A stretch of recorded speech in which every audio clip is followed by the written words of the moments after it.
অর্থবিত্ত হওয়া সত্ত্বেও আমি আমার একমাত্র ছেলেকে কখনো 10 টাকার বেশি টিফিন খরচ দেয়নি। সে বরাবরই তার বন্ধুদের দেখিয়ে বলে, বাবা দেখো সে আজ কত বড় ব্র্যান্ডের ঘড়িটা পরে এসেছে, বাবা দেখো তার স্কুল ব্যাগটা ইম্পোর্টেড, সুন্দর না বাবা? আমি মাথা নাড়িয়ে শুধু সম্মতি দেই। আমার ছেলের সাহস কিন্তু এখনো হয়নি সেম জিনিসটা চাওয়ার। একদিন তার পায়ে সামান্য ব্যথা, স্কুলে যাওয়ার সময় বলল, বাবা আজকে তোমার অফিসের গাড়িতে নিয়ে যে আমার স্কুলের সামনে নামিয়ে দেবে। আমি তার সমস্যার কথা বিবেচনা করে বললাম ঠিক আছে। এরপর এক সপ্তাহ প্রায় সে আমার সাথে গেল। আমি চুপচাপ তাকে নামিয়ে দিতাম। আমার ছেলের এখন দেখছি হেঁটে যেতে ইচ্ছে করছে না। পরের দিন সকালে আমাকে বলার আগেই আমি বলে দিলাম, অফিসিয়াল জিনিস ব্যক্তিগত ব্যবহারের জন্য নিষিদ্ধ। বাড়ি থেকে স্কুল 10 মিনিটের পথ, নির্দিষ্ট সময়ের আরো কিছুক্ষণ আগে বের হলে হেঁটে যেতে পারবে। ছেলে প্রচন্ড মন খারাপ করে বসে রইল। এদিকে আমার স্ত্রীও মন খারাপ করেছে। কেন করি এমন, এর উত্তর জানা নেই। আজ সন্ধ্যায় ছেলে আমার বাড়িতে এসেই বলেছে, জানো আমার বন্ধু শহরের সবচেয়ে সেরা স্কুলে ভর্তি হয়েছে। সে বলতে চাইলো আমিও। বলার আগেই তাকে আমি থামিয়ে জানতে চাইলাম, বাবা প্রতিষ্ঠান সেরা হয় নাকি ছাত্র? ধরো আমি তোমাকে সেই স্কুলে দিলাম, কিন্তু তুমি ফেল করলে কোন সাবজেক্টে, তাহলে আমি কি বলবো, তুমি ফেল নাকি স্কুল? ছেলে বলল, বুঝেছি বাবা। আমি তার মাথায় হাত বুলিয়ে দিয়ে বললাম, এই পর্যন্ত তোমার ক্লাসের কোনো ছেলেই তোমাকে কাটাতে পারেনি, সুতরাং তুমি যেখানে সেরাটা দিবে সেই স্থানই সেরা তোমার মতো। এরপর সে আর এরকম কোনো কথা বলেনি। আজ বিকেলে ছেলে বলছে, বাবা একটা এক্সট্রা টিউটর দরকার, আমার ম্যাথ ইংলিশে একটু সমস্যা হচ্ছে। আমি ছেলেকে বললাম, একটু কষ্ট করতে হবে। আমি যখন রাত করে বাসায় ফিরবো 9টা কিংবা 10টা, আমার কাছেই তোমার ম্যাথ আর ইংলিশ করতে হবে। ছেলে তখন বলল, বাবা তুমি টায়ার্ড থাকো না? আমি হেসে বললাম, না বাবা আমার কাছে তো সামর্থ্য নেই তোমাকে এক্সট্রা টিউটর দেওয়ার, আমি বরং একটু কষ্ট করি, কি বলো? ছেলে আমাকে জড়িয়ে ধরে বলল, ঠিক আছে বাবা। রাতে স্ত্রী বলল, তুমি এরকম 10টা টিউটর রাখতে পারো, কিন্তু তখন আমি আমার স্ত্রীকে বললাম, শোনো আমার সন্তান বুঝুক যে আরাম করে সবকিছু পাওয়া যায় না। মানুষের জীবনে অভাব আসলে তা কিভাবে মোকাবেলা করতে হয় সে সিস্টেম সে শিখুক, কোনো কিছুই মন্দ নয় সে বুঝুক। আমার স্ত্রী চুপ হয়ে গেলেন।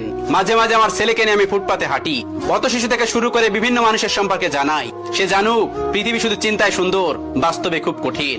আমি চাওয়া মাত্রই তাকে কিছু দেই না। একদিন সে আমাকে বলেছিল, বাবা এরকম কেন তুমি? আমি তাকে বলেছিলাম, সময় হলে বুঝবে। 2-3 দিন আগে সে ইলিশ পোলাও খাবে। তাকে বললাম, টাকা তো কম, তোমার কাছে কিছু আছে? থাকলে ইলিশ আনা যাবে। ছেলে আমার 50টি 10 টাকার নোট বের করে দিল। আমি অবাক হয়ে বললাম, তুমি খরচ করনি? সে মুস্কি হাসি দিয়ে বলল, না বাবা আমি জমিয়েছি। আমার পরিচিত এক ভাই স্কুলে না খেয়ে আসে, কোনো টাকা নেই তার কাছে, আসলে সে অসহায় বাবা। আমি মাঝে তাকে ক্ষুধার্ত দেখে বুঝতে পারি, সেই দিন তার সাথে খাই, তখন সে না করে। অন্যান্য দিনগুলো বেশি টাকা খরচ করি না, জমিয়ে রাখি, কারণ বাসা থেকে মা যা দেয় তা তো আমার জন্য যথেষ্ট, কারণ কিছু মানুষ সামান্যটুকু পায় না। আমি ছেলের দিকে তাকিয়ে আসি, সেই গুছানো টাকা নিয়ে আরো কিছু টাকা মিলিয়ে ইলিশ এনে ছেলেকে ইলিশ পোলাও খাওয়ালাম। ইচ্ছে করে অভাব ফিল করাই, যাতে সে বুঝুক জীবনটা কঠিন, অনেক কঠিন। ঈদের বাজারে গিয়ে তাকে বলেছি সাধ্যের মধ্যে নিতে। সে একটা প্যান্ট নিয়েছে শুধু, জানতে চাইলে বলে তোমার জন্য পাঞ্জাবি আর মায়ের জন্য শাড়ি নিয়েছি। আমি হাসলাম, সে বুঝতে শিখেছে টাকা কিভাবে খরচ করতে হয়।